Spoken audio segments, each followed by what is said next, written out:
Oh, well, we went away from doing what we did in the first half, which was so successful, and that's the question we've got to ask ourselves: is poor execution, what we thought was good system, and we opened the door or left the door ajar for Collingwood, and they ran through it, and it's just regardless of system and structure and alterations to that. We just took our eye off the ball, and it's as disgusting a performance as I've been involved with since I've been at North Melbourne. Just absolutely appalling, and we've got to turn it around very quickly, because at the moment we're capable of what we're capable of in the first half, and really dominate the game, and then for whatever reason, just whether it's mental aptitude or mental strength or the ability to, we use the right words, being tough and ruthless and relentless, and was anything but in the second half. Did you like leadership on the field in that third quarter? It's not about a sting the flow, or at least stop what was going on. Yeah, well, leadership's, you can say and point and do all that sort of stuff that there's absolutely no problem with system or structure in the second half.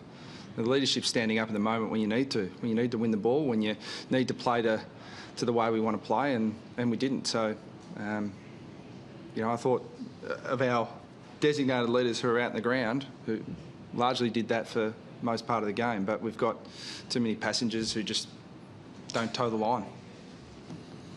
So when the momentum's going against you like that, why can't you stop it? Well, we kept kicking it back to them, so we won the ball enough. They kicked 9-2. At one stage, I think it was 8 straight. 2 defensive 50 stoppage free kicks. Just horrible turnovers when going away from what was so successful for us in the first half, and defenders getting beaten 3-on-2. You can't put a 19th man out there. In terms of the way it was set up, it was all fine. It's just execution was abhorrent. Say passengers not on the line, does that mean that some players will have to pay maybe with their spots on the side? No, of course it does. Everyone gets held accountable. So there are players who played well in the VFL yesterday, and so players will be held accountable to a standard, and a standard that the leaders and the off-field leaders of the football club demand. And if they can't meet those standards, they go out. Is there a problem with mindset where the team can't put their foot when the opposition's struggling to really got them on the back foot? Clearly there is. Because you can say it and you can talk about it, and it's just the execution's completely different. Do you think you should go further up front? Could you really put them 10 goals down at half time? No, we dominated the game. I missed some easy shots.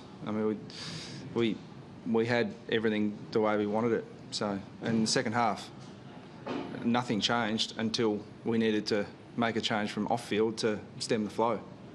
And, but there's 2 things you can't coach on game day. You can't coach skill errors. You can't take it back and try that again. And, you can't control players getting beaten when we outnumber at the contest, and you still get beaten.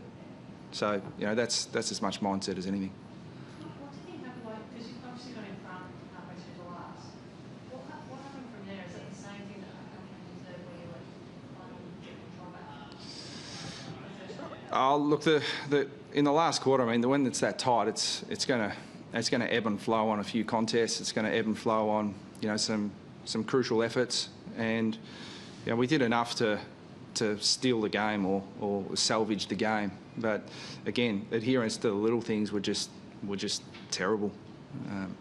And Collingwood were able to just surge the ball forward, and we were able to prevent them doing that all night. Well, certainly in the first half. So I guess ultimately you just didn't want to be in that position that we shouldn't have been in that position. No, well, if you're a good side playing off at the right time of year, you're going to be in that position where it's tight because you're playing another good side. So the answer to your question in the last quarter, what happened in the previous 3 quarters is irrelevant to me. It's what we needed to do in that moment, and we didn't get that done either. Performance, were you happy with? Was that one of the positives? Yeah, it's not. to be honest, Nick, it's not time for me to talk about any positives. I don't feel like there are any positives at the moment. The only positive we'll get is once we start turning things around tomorrow morning. Andrew Swallow, obviously local draw, was he pretty close to playing? Yeah, he was close, but he just couldn't function. I mean, he couldn't. His game's built around in tight stoppage work and tackling, and he couldn't do either of those at the level required, so we left him out. It's a pretty quick exit for the players afterwards. Is that unusual, and what was the reason why that is?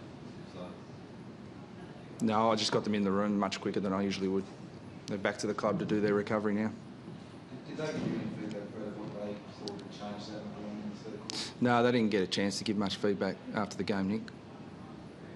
is that as angry as you've been at the players? I was as disgusted as I've been.